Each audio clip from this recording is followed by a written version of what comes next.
Waste Asia लगातार पिछले कुछ समय से चर्चा में बना हुआ है और लगभग हर रोज आपको यहां से जुड़ी कुछ ना कुछ नई खबरें जरूर देखने को मिलेंगी। अब रिसेंटली खबर यहां पर ये आई है कि इजराइल के अटैक की वजह से हिजबुल्लाह के जो प्रमुख हैं उनकी हत्या हो गई है। तो अब इस घटना का अंतर्राष्ट्रीय स्तर पर क्या प्रभाव पड़ेगा, उसी का आज विश्लेषण करेंगे, उसी की विवेचना करेंगे, उसी को बेसिकली यहाँ पर हम विस्तार से समझने वाले हैं। मेरा नाम है अक्षय और आपका स्वागत है दृष्टि IAS चैनल की इस नए वीडियो में। चलिए वीडियो की शुरुआत करते हैं और सबसे पहले वीडियो की रूपरेखा को एक बार समझ लिया जाए। तो वीडियो की रूपरेखा की अगर आप बात करें, सबसे पहले हम यहाँ पर थोड़ा सा खबर को समझेंगे, कुछ इंपॉर्टेंट पॉइंट होंगे। इसके अलावा हिजबुल्लाह बनाम इजराइल की जो पूरी इक्वेशन है उस इक्वेशन पर बात करेंगे। फिर ईरान यहाँ पर क्या किस तरह से चर्चा में आता है, ईरान पर क्या प्रभाव पड़ेगा उसको भी देखेंगे, भारत पर क्या प्रभाव पड़ने वाला है और अंत में आगे की राह क्या होगी उस पर भी बात करेंगे। और एक सवाल भी यहाँ पर आपके लिए है, सवाल आपका जो है इस पूरे रीजन की ज्योग्राफी से जुड़ा हुआ है, तो सवाल का जवाब आपको कमेंट बॉक्स में देना है। इसके अलावा ये जो पूरा टॉपिक है आपका GS पेपर 2 से जुड़ा हुआ है और आप इसे अंतरराष्ट्रीय संबंध के खंड से जोड़ करके देख सकते हैं।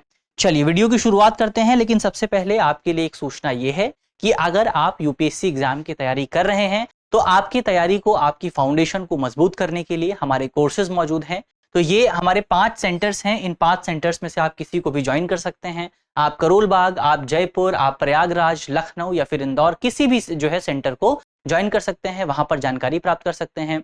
अगर आप ऑनलाइन कोर्स ज्वाइन करना चाहते हैं तो आप हमारा नंबर नोट कर लीजिए, वहां पर आप हमसे संपर्क कर सकते हैं। नंबर नोट कर लीजिए, नंबर है 87501 एंड 87501। इस नंबर पर जो है आप हमसे संपर्क कर सकते हैं।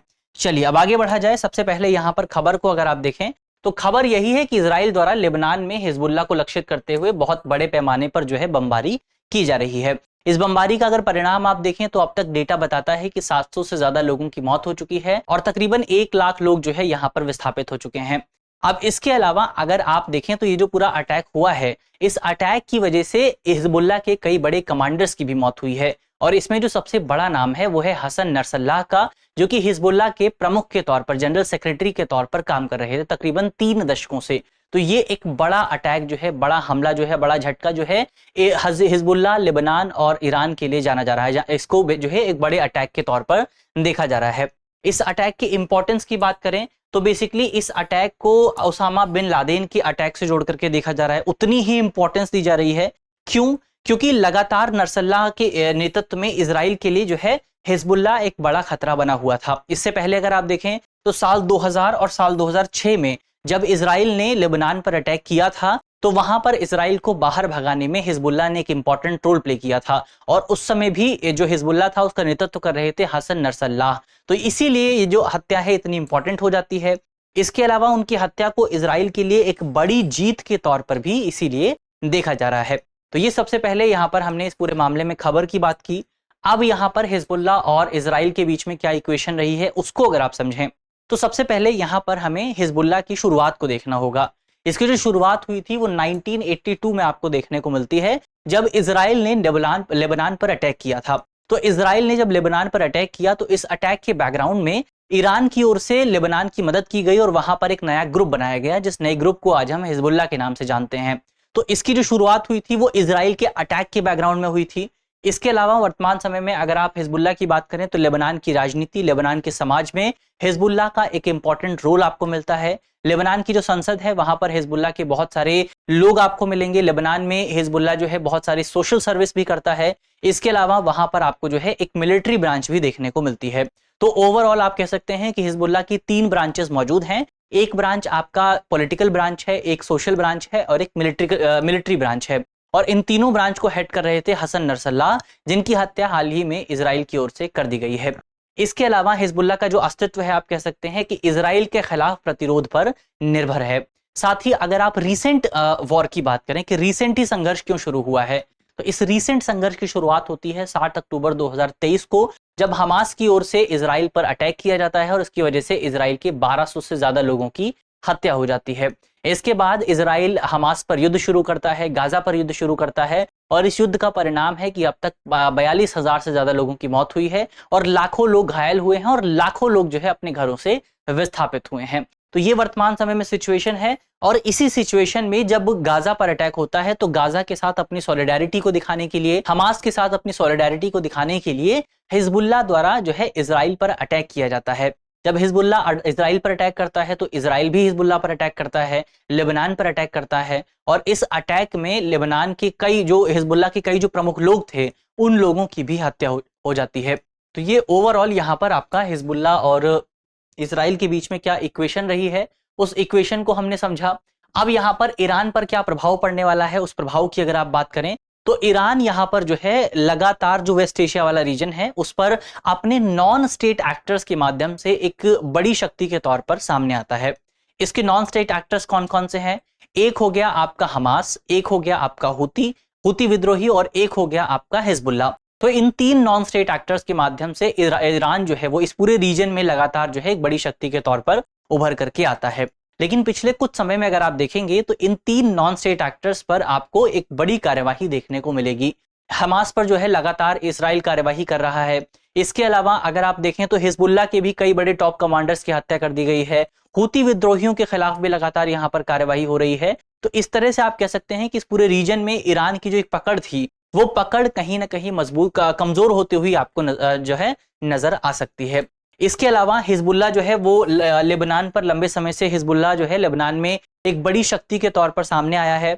वहां पर आपको उनका राजनीतिक और मिलिट्री प्रभाव देखने को मिल जाएगा। लेकिन इसके बावजूद भी लेबनान में एक ग्रुप ऐसा है जो कि हिजबुल्ला को पसंद नहीं करता, और अभी जो रिसेंटली हिजबुल्ला के प्रमुख की हत्या हुई है तो वो ग्रुप इस पूरे इवेंट को अपने लिए एक अपॉर्चुनिटी के तौर पर देख रहा है जहां पर हिजबुल्ला को हटाया जा सकता है। और अगर वो ग्रुप यहां पर सफल रहता है तो उसकी वजह से ईरान पर एक और बड़ा खतरा, एक और बड़ा नुकसान ईरान का हो सकता है। तो ये ओवरऑल यहां पर ईरान किस तरह से पिक्चर में आता है उसको हमने देखा। अब अंत में भारत की स्थिति कैसी रह सकती है उसको अगर आप देखें तो भारत जब से इस पूरे युद्ध की शुरुआत हुई है, भारत अंतर्राष्ट्रीय स्तर पर लगातार इस बात को दोहराता रहा है कि भारत का मकसद है कि यहां पर शांति को स्थापित किया जाए। तो भारत हमेशा से शांति के पक्ष में खड़ा रहा है। इसके अलावा भारत सरकार ने भी कई बार दोहराया है कि यहां पर हमारी सरकार का टारगेट यह है कि वेस्ट एशियन रीजन में जो 9 मिलियन भारतीय लोग रहते हैं उन भारतीय लोगों की सुरक्षा सुनिश्चित की जाए। इसके अलावा ऊर्जा सुरक्षा भी सरकार के लिए एक बड़ा चिंता का विषय हो सकता है अगर इस रीजन में और ज्यादा युद्ध होता है।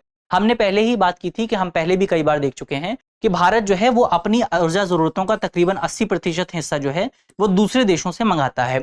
अब इसमें पश्चिम एशिया एक इंपॉर्टेंट रोल प्ले करता है। पश्चिम एशिया से बहुत सारा तेल जो है भारत में आता है। लेकिन अगर वहां पर युद्ध की शुरुआत होती है तो इस युद्ध की वजह से भारत की ऊर्जा जरूरतों पर बहुत ज्यादा प्रभाव आपको देखने को मिल सकता है। और अगर भारत की ऊर्जा जरूरतों पर प्रभाव आता है, भारत का आयात बिल बढ़ता है, तो इसकी वजह से बेसिकली आप कह सकते हैं कि भारत में इन्फ्लेशन भी आपको नजर आ सकता है। एक तो ये इंपॉर्टेंट हुआ। तो आप कह सकते हैं कि ओवरऑल भारत सरकार इस पूरी सिचुएशन पर अपनी नजर बनाए हुए है, और यहां पर जो भी डेवलपमेंट होता है भारत सरकार उसी डेवलपमेंट के हिसाब से अपनी सिचुएशन को, अपनी जो पॉलिसी है उसमें थोड़ा सा चेंज ला सकती है। लेकिन भारत के लिए इंपॉर्टेंट ये है कि भारत सभी साझेदारों के साथ अपने संबंधों को बनाए रखे। चाहे आप इजराइल की बात करें, इजराइल के साथ भी भारत के अच्छे संबंध हैं। चाहे आप ईरान की बात करें, ईरान के साथ भी भारत के अच्छे संबंध आपको नजर आ जाएंगे। तो ये ओवरऑल हमने भारत की सिचुएशन पर बात की। अब अंत में आगे की राह को अगर आप देखें तो इजराइल ने साफ तौर पर लेबनान के साथ संघर्ष विराम करने से इनकार कर दिया है। इजराइल का कहना है कि हम यहां पर सीज फायर नहीं करने वाले हैं।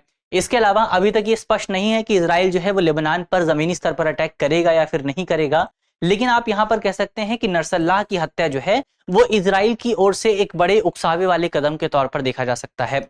अब यहां पर भविष्य किस तरह का होगा वो इस बात पर निर्भर करता है कि हिजबुल्लाह और ईरान यहां पर कैसा डिसीजन लेते हैं। क्या वो रिटेलिएशन का डिसीजन लेते हैं? अगर वो रिस्पॉन्स करने का डिसीजन लेते हैं तो इसकी वजह से आपको युद्ध में एक नया मोड़ देखने को मिलेगा, और कुछ नए पक्ष जो हैं वो प्रत्यक्ष तौर पर इस पूरे युद्ध में शामिल हो सकते हैं। और कई एक्सपर्ट्स ये बता रहे हैं कि यहां से आपको एक थर्ड वर्ल्ड वॉर की शुरुआत भी देखने को मिल सकती है, क्योंकि पहले ही इस पूरे युद्ध की वजह से अंतर्राष्ट्रीय स्तर पर दुनिया आपको कई हिस्सों में बढ़ती हुई नजर आएगी। जैसे आपको एक तरफ मिल जाएगा इजराइल और दूसरी तरफ आप कह सकते हैं कि ईरान खड़ा हुआ है।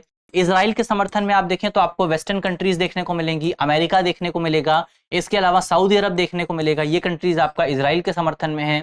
आप ईरान की अगर आप बात करें तो ईरान के समर्थन में अभी रिसेंटली अगर आप आज का द हिंदू का अखबार उठाएंगे तो वहां पर चाइना ने जो है बेसिकली आपका इजराइल की ओर से जो अटैक किया गया है लेबनान पर, उस अटैक का विरोध किया है। तो यहाँ पर आपको चाइना भी मिल जाएगा, यहाँ पर ईरान है, यहाँ पर लेबनान है, और भी दूसरी कंट्रीज जो हैं वो यहाँ पर आपको इस ग्रुप में देखने को मिल जाएंगी। तो युद्ध बेसिकली आपका दो ग्रुप्स के बीच में हो सकता है, और ये युद्ध आगे चल करके एक ग्लोबल वॉर की सिचुएशन ले सकता है। ये यहाँ पर आप जो है ओवरऑल समझ सकते हैं। तो आगे की राह की हमने बात की। अब अंत में आपके लिए एक सवाल है जिसका जवाब आपको कमेंट बॉक्स में देना है।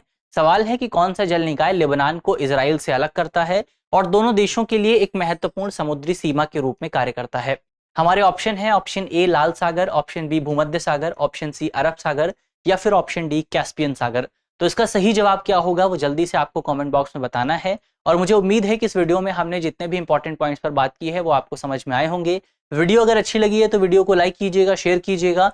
पीडीएफ आपको टेलीग्राम ग्रुप पर मिल जाएगी। मिलते हैं अगले वीडियो में, तब तक के लिए अपना ख्याल रखिए, ध्यान रखिए, पढ़ते रहिए। धन्यवाद।